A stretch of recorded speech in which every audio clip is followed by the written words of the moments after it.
and they have to go around to like the guard building on the left, like a little visitor center on the left. So anyway, I drive up, he's like, I show him my badge, he's like, do you know where you're going?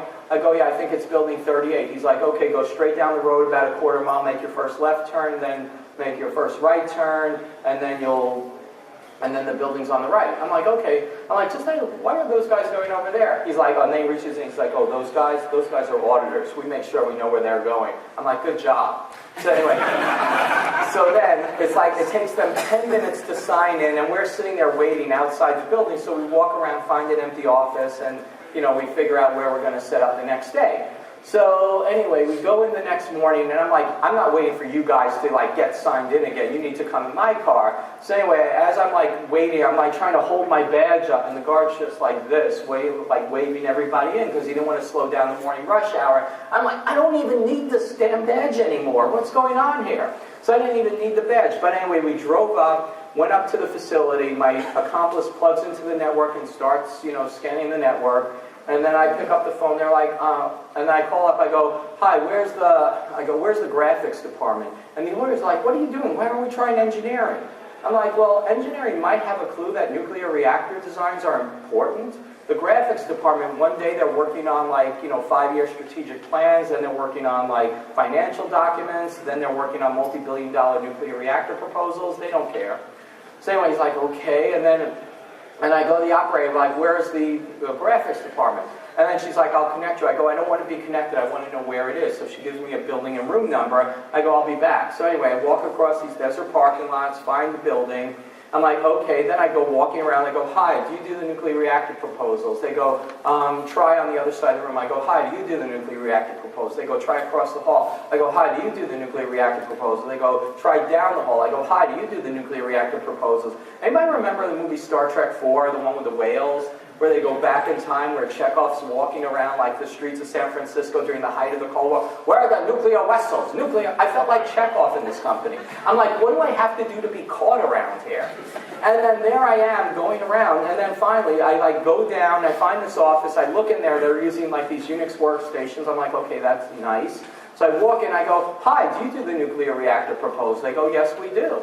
I go, wow, you people are hard to find. They're like, yeah, do we smell or something? I go, no, you seem like lovely people. Then they're like, okay. I go, I just need to know, when you write these proposals, are they on a server or are they on your local systems? They go, we access them off the server. I go, do you know where that server is? They go, no, not really. I go, can I sit down on your computer a quick second and just check something out? And I open up, and they're like, sure. I open up a command window, and I go, just type in the command hosts, /etc/hosts, HOSTS, which prints up all the computers that computer's connected to.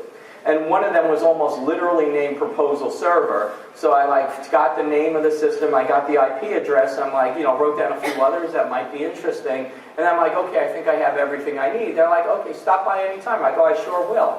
So then I walk out of the room, I contact my accomplice, and then I go, here's the, I call him up, I'm like, here's the IP address. He's like, okay. And then it takes me 10 minutes to walk back across the desert parking lot, and then there I am, and then he's like, and I just walk in, he just looks up, he goes, okay, got it. I'm like, wow, that was quick. And then he goes, by the way, should somebody be logged on from India on these systems? I go, probably not. So then I had to call up the security manager. And so I call him up, and I start telling him what's going on and everything. He goes, how could you have done all this in 4 hours? I go, you forgot the time difference. We've only been here an hour. He's like, whatever. And then I'm sitting there. And then I'm like, by the way, should somebody be logged on from India? And remember, he's kind of dejected by now. He goes, I don't know. Maybe we have some subcontractor in India that might need access. I go, actually, let me be more specific. Should somebody be from India logged in as the super user on these systems? And then he just starts cursing, and we had to turn the penetration test to an incident response, which kind of ruined the day. It wasn't as much fun. So anyway, that's how you steal nuclear reactor design. Now, nuclear reactor designs were compromised. Again, I thought the tech people were going to be better. Let's just say they're not. I mean, I got a tour of the server room that all the engineers use, and they had the IP addresses with like some guy went really wild with a label maker, and he put the IP addresses of the, he's like, these are the servers that store our engineering designs, and there were their IP addresses written right on it, and that's all we needed. So we got all their engineering designs for years to come. Production was compromised because, again, they have grinding machines and milling machines that grill these big metal parts and everything, and we had full control over those. It was unnecessary. I still can't go over the ID card was unnecessary. That bothered me given all the work we did, but so whatever. Anyway, all the critical compromise happened within a half day and so on. Let's see, I'm kind of running out of time. I'm trying to think. The next one was breaking into a high-tech type of firm, like multi-billion-dollar type of company. This is how this one looks a little bit more complicated than it was, but don't worry about it. Okay, so anyway, so started off, this was a multi-billion-dollar company. They had like 7 cases of industrial espionage in the previous 3 years before I got there. 2 were sponsored by the Chinese government, 1 was sponsored by the Indian government, but the security manager would go back to his people saying, we need to improve things. And they're like, that was John who stole the information. John is the person who invented the information. We're not going to do anything that keeps the information from John, so leave us alone. So they had that type of attitude. Again, in these high-tech companies, they have these engineers that go back to they're like, when they have a problem, they call up their college professors, their dissertation advisors, who happen to be Chinese nationals. And that's a problem. And they don't even realize there's a problem with this. So anyway, the security manager sitting there, he was like, well, so he needed to prove that an idiot can walk in off the street and rob them blind. So he hired me to do that.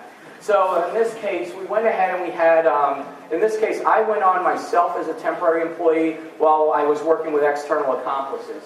So what happened in this case was, I got into the company, I did open source research, I also asked them for some documents. I'm like, if I was interviewing as a temporary employee, what could I get? They're like, well, here's this, here's that. I found out about cases of industrial espionage in the news.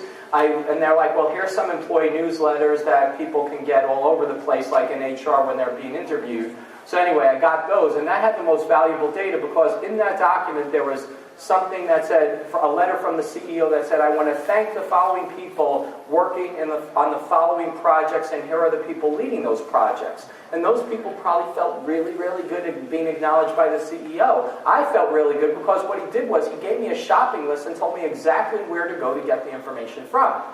So anyway, when I got in there, I went through the whole security on board processing where I was processed. I was given a nice big T badge and everything like that. And so I walk around and, of course, nobody else is wearing their badge. So I put my nice big temporary badge in my pocket.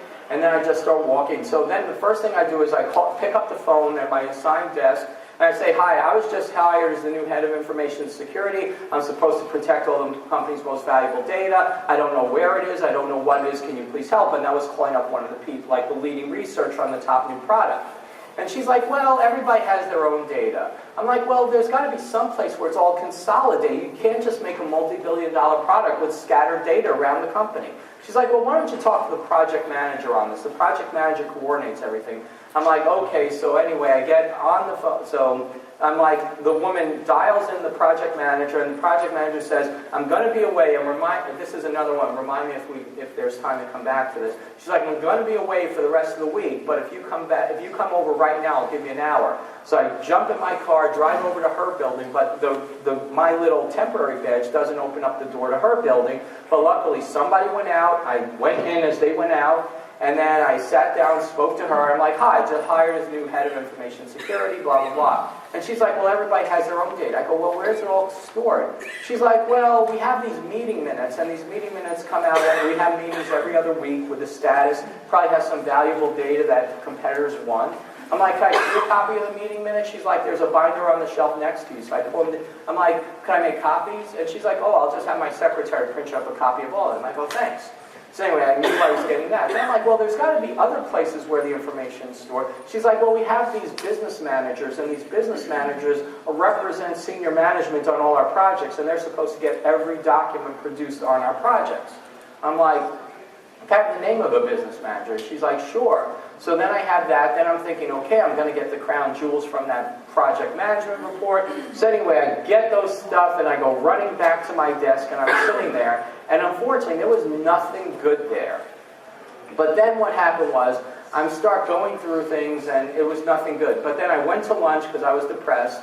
And then when I got back, I had a meeting scheduled because I left out one thing. Also, they have to tell the government how they make and do stuff because of like health and safety issues and stuff like that. So they're like, we have to have these government affairs people all sort of tied in there, and they might have valuable information. So I had a meeting with a government affairs person assigned to the project. So anyway, I meet with the government affairs person. It's a nice woman. I'm talking to her. I go, so what do you do? She's like, well, I create these documents that talk about our manufacturing processes and everything and stuff. I go, huh? And I go, how frequently do you back up these documents? She's like, I don't back them up. I go, does anybody back them up? Because that could be critical if you lose these documents. She's like, well, maybe the admins do. I'm like, well, I need to talk to them. But I go, if you want to, if you give me all these documents, at the time it was on a floppy drive, if you give me all these documents, I can go ahead and lock it in a safe and security for you. And I could tell the woman kind of seemed a little hesitant, so I backed off, and I'm like, okay, well, let me just check. Do you mind if I check this? I go, can I come behind your computer for a second? She's like, sure. So anyway, I clicked here, I clicked through a few things, and what I did was I made sure her hard drive was shared to the entire network. So anyway, so I ran back to my desk, and all of a sudden, like navigating through the network, I get to her network subsegment, and all of a sudden, like a window pops up that says, to enter this network subsegment, please enter, please enter the password for this network. And I was like so mad, and the security manager was standing there because he knew that was a valuable network, so he put an extra layer of authentication in. I was so mad at him, but he was all happy with himself. So anyway, I was like so depressed, but then I went through the meeting minutes, and there was actually a note from that government affairs person that said the draft document is ready to go to the government, is available for your review. Please use your own user ID with the following password that was hard-coded in the document. And I'm like, no way. And then it's like, yeah, way. So all of a sudden, there I am, and like the security manager's like still standing there. And then it's like I get to there, and then like on the distribution list, the company has standard first initial last name type of set of user ID. So I typed in first initial last name of somebody from the distribution list, put in the password, and up came a directory with 5 documents. The document was, two were how to make multi-billion-dollar products, 3 were only worth like a few $100 million, but you could kind of live off of that. And that was within the first 5 hours of being on site. So anyway, that was a good day. Then we also did late night walkthroughs, but I'll come back to that. But then the most interesting part was, where is this guy? The business manager. So anyway, the next morning I met with the business manager. I sit down and I go, hi, Ira is the new head of information security, supposed to protect everything. He's like, you know what? I met with a security guy 3 months ago. I haven't seen him since. I'm very happy about that. I go, okay, I have to do my job, but why? He goes, well, security stands in the way of innovation, and we need innovation, not security. I'm like, okay, so I knew I was going to have fun with this guy. So I'm like, okay, so what do you do? He's like, why don't you ask the security guy that I spoke to 3 months ago about that? I'm like, what about this? He's like, security stands in the way of innovation, back and forth. I'm like, so what do you actually do? He's like, well, I create these project management reports which summarize all these things for management. I'm like, can I see a copy? He's like, talk to the security guy 3 months ago if you can find him. And then I noticed he had a box of disks on a shelf marked Project Management Report Backups. And I noticed he had no lock on his door, so I knew where I'd be that night anyway, so I wasn't that upset. So anyway, but I'm still sitting there. I'm like, okay, well, what about this? I go, do you know where your directories are? He goes, no. I go, well, if I could just come behind your desk, I'm going to watch you log out, and then I'll watch you log back in, and based upon where and when icons pop up on your screen, I could tell where your directories are. And then I will never have to talk to you again, not even in 3 months. He's like, I like that. I go, I knew you would. So anyway, we watched the guy log out of his system. I hope you know I was lying about that. Then I was like confirming his user ID that he typed in, and then I was trying to watch his password. But the password, I couldn't get it. But that was okay because it didn't work. Then he tried again. It still didn't work. Then he gets on the phone and he calls up somebody, goes, what's the password? I'm like, the password? So anyway, all of a sudden, I'm thinking, this is going to be good. And then he's like, yeah, I thought it was like PMR 05 for Project Management Report 05, but it doesn't seem to be working. I'm like, okay. And then I'm thinking, I'm going to guess this guy's password before he does. So then I go running back to my desk, and I actually guessed his password on the second try. His password was the same as his user ID. He didn't even know that. Anybody want to guess why he didn't know that? Never logged off to have to log back in. Just so you know, that's like, and there's no lock on his door. So anyway, and then it turned out he wasn't the business manager for one product, he was the business manager for 7 products. So I had every critical document for 7 products that he was developing. More important though, remember the password. So I went up a directory level to where all the business managers had their directories, and I was able to go down into each and every business manager's directory and copy all their documents on every project in development throughout the entire network. So anyway, that's a whole bunch of other stuff. I'll skip the rest because anyway, all but one effort was seriously compromised. I actually did compromise the effort, but the CEO said, "Well, say you got everything but this," because that was their thing he wouldn't want to admit to. And petty litigation. Are there any attorneys in here? So attorneys are the worst offenders for security because they think everything we do is protected under client-attorney privilege, so I don't have to protect it. It's like, you got to worry about them. Anyway, critical compromises. Remember risk and all this sort of stuff. Threat and decisions. Again, too many people were focused on threats instead of focusing on mitigating basic vulnerabilities that anybody in the organization can do. And more important, you got to stop treating bad guys like they're celebrities. There's nothing special about them. They just know how to go ahead and exploit basic vulnerabilities. Just because you can hack a system doesn't mean you can protect it. It's like, wow, that kid broke a lamp. He must be a true artist because now that he breaks the lamp, he knows how to build a lamp. It doesn't work that way.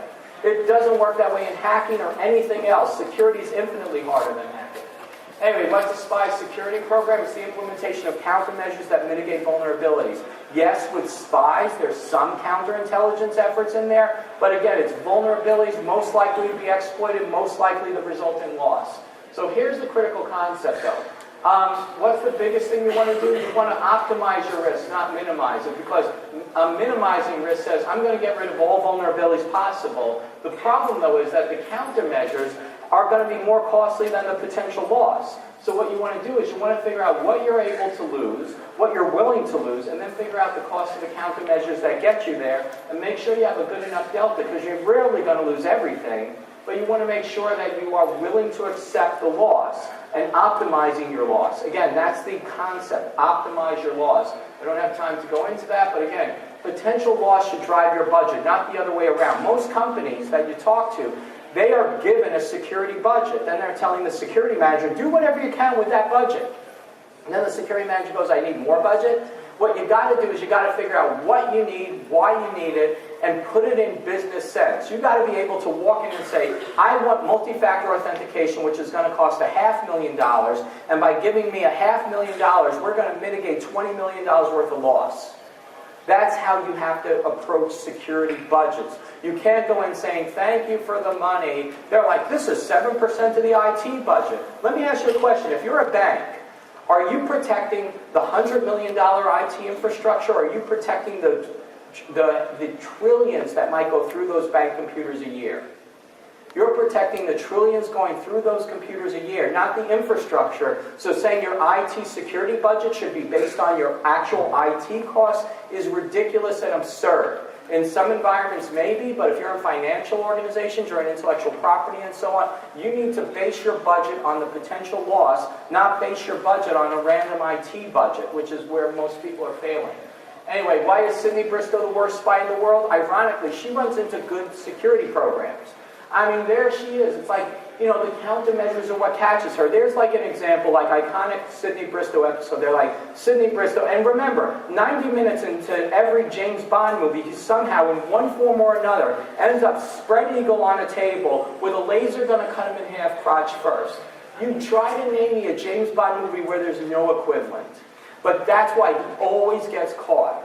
And so anyway, but in Sydney Bristow, there was one iconic episode for me where it's like, okay, Sydney, you need to steal a USB drive, which is in an underground complex. So here's what we're going to do.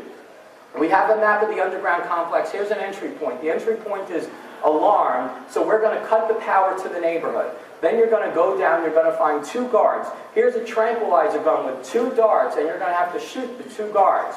Then you're going to navigate through this underground lair, and you're going to go ahead, and at the end of the hallway, there's a picture frame. Behind the picture frame's a safe. Here's the combination to the safe. Then all of a sudden, it's like, okay, time to go. They cut the power to the neighborhood. She goes down. She shoots the 2 guards. No problems. Gets to the end of the hallway. Opens up the picture frame. And then there's the safe. She masterfully opens up that safe. And as she opens it up, all of a sudden an alarm goes off. Why does the alarm go off? Because the bad guy is like, I have no control over the neighborhood power. My underground lair blueprints are on file in City Hall. The guards are apathetic and pathetic anyway. And if anybody can't tell that at the end of an empty hallway, there's a safe behind an empty picture frame, they're idiots. And there's probably about a dozen people who know the combination. So what am I going to do? I'm going to put an extra layer of security and put an alarm just in case somebody gets through everything. So all of a sudden it's there, Sydney Bristow goes in, then she has to shoot her way out, and it's really exciting. But why do they do that? Why do they have her run into good security programs? Because they want to make good movies, right? They want to make it, because if James Bond didn't end up like spread eagle every time, 90 minutes into a movie, there'd be nothing. It's like you walk in, you get this, it's like my penetration test. I walk in, I get stuff, I get out. It's not fun. But then it's like, because there was one time, they're like, Ira, let's go steal HR data. I'm like, whatever. They're like, you don't seem excited anymore. I go, it's getting too easy. It's not even a challenge anymore. But then you look at these movies, it's like your goal as a security person is to make bad movies. You want to be the boring person at parties. And how do you do that? You use multi-factor, the reason they're bad spies is because they have to have good movies. That's the one thing. They have to have the dramatic tension. They have to be able to get in, show their mastery. But they always need a bad spy that's one step ahead of them so that they can have the action 90 minutes into every movie and get caught. And this is what Defense in Depth accomplishes. You have to go ahead and have that. They want the intrigue and the sex, and unfortunately, I've been waiting that for like give or take 20 years. I haven't got that. So please, somebody.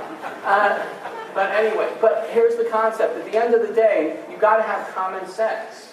But in order to exercise common sense, it's common knowledge. Because all of the vulnerabilities I exploited to steal nuclear reactor designs and everything else is simple. But nobody's doing that. Sorry, again, awareness training. Yeah, you got to create a strong culture. And everybody's like, awareness training. Again, that's what my company does. And this slide was there long before I had an awareness company. But the key thing is you need to create a strong culture, because strong culture creates awareness proactively. When I was at NSA, if I walked out of my office without wearing a badge, I'd be stopped. And it's like, where's your badge? And then I get back to try to show the person my badge, and my coworkers, those bastards, would hide my badge, saying, are you looking for something, Ira? I'm like, where's my badge? They're like, what badge? Shouldn't you be wearing that? But that reinforces it. That's the culture that gets everybody doing things the right way. They don't do things the right way because somebody shows them a video. They do things the right way because the culture has them doing it. That's what you got to do. Anyway, summaries, real spies are sadly better than Bond and Bristow. Why? Because they don't get caught. But you can catch them if you start implementing multi-layers of security countermeasures. Again, mitigate the vulnerabilities that are most likely to be exploited and cause loss. Buy this book. It's totally awesome. Anyway, I'm done. Thanks. I should say 55 minutes.